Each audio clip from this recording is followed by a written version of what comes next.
দেশ বাংলাদেশ, ৬টি ঋতুই এখানে হাজির হয় বিচিত্র রং রূপ নিয়ে। মানুষ এবং প্রকৃতির মেলবন্ধন যেন এক অনুপম ছবি।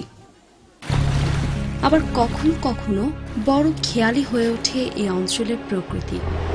ঝড়, বন্যা, জলোচ্ছ্বাস, নদী ভাঙন সহ নানা বিধ্বংসী রূপে আঘাত হানে লোকালয়ে। লণ্ডভণ্ড হয়ে যায় মানুষের সাজানো সংসার।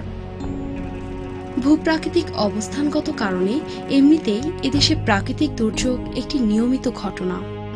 আবার সাম্প্রতিক সময়ে জলবায়ু পরিবর্তনের বিরূপ প্রভাবে বাড়ছে দুর্যোগ, বাড়ছে জানমালের ক্ষয়ক্ষতি।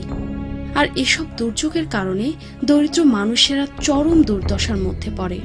প্রাকৃতিক দুর্যোগ এবং এর প্রভাব মোকাবেলায় স্থানীয় মানুষদের আরও সক্ষম করে তুলতে প্র্যাকটিক্যাল অ্যাকশন বাংলাদেশ গ্রহণ করেছে দুর্যোগ ঝুঁকি হ্রাস প্রকল্প। বাংলাদেশের গাইবান্ধা, বগুড়া ও সিরাজগঞ্জ জেলার ব্রহ্মপুত্র যমুনা নদীর তীরের ৬,০০০ দরিদ্র পরিবার এই প্রকল্পের সঙ্গে সরাসরি যুক্ত। প্রকল্পের মূল লক্ষ্য হচ্ছে মানুষের শক্তিশালী ও স্থিতিশীল জীবন জীবিকা নিশ্চিত করার মাধ্যমে তাদের দুর্যোগ মোকাবেলায় সক্ষম করে তোলা।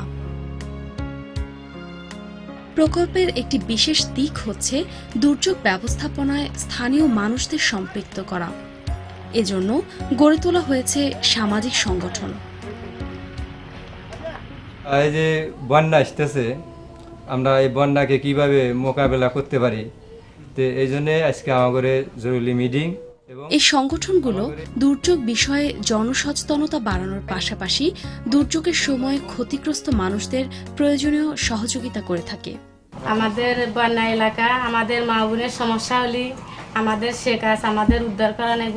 একটা ডেলিভারি রুগীর আমার উদ্ধার করা নেব, একটা বৃদ্ধ মানুষ আসলে আমাদের হেরে তদারত করা নেব। নিজের জান প্রাণ দিয়ে তাক ভালোবাসা নেব, তাক উদ্ধার করে নিয়ে আসা নেব। বন্যার পানি তীব্র বেগে প্রগতি হওয়ায় আপনাদের গরু, ছাগল, হাঁস, মুরগি এবং বৃদ্ধ মাতা পিতা নিয়ে এই মুহূর্তে আপনারা আমাদের নৌকাতে চলে আসেন।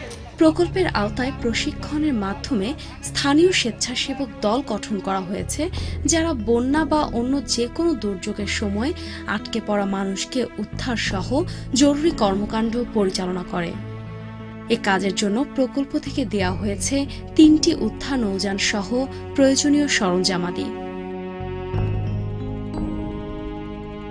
নিচু ভূমিতে অবস্থান হওয়ায় এলাকার অনেক বসতভিটা স্বাভাবিক বন্যাতেই ডুবে যেত। প্রকল্পের আওতায় এরকম ১০৫টি পরিবারের বসতভিটার উচ্চতা বাড়ানো সহ গৃহ কাঠামো মজবুত করে দেওয়া হয়েছে। পাশাপাশি নদী ভাঙনে বাড়িঘর হারানো ১৩৫টি পরিবারের নিরাপদ পুনর্বাসনের জন্য ৬টি গুচ্ছগ্রাম নির্মাণ করে দেওয়া হয়েছে।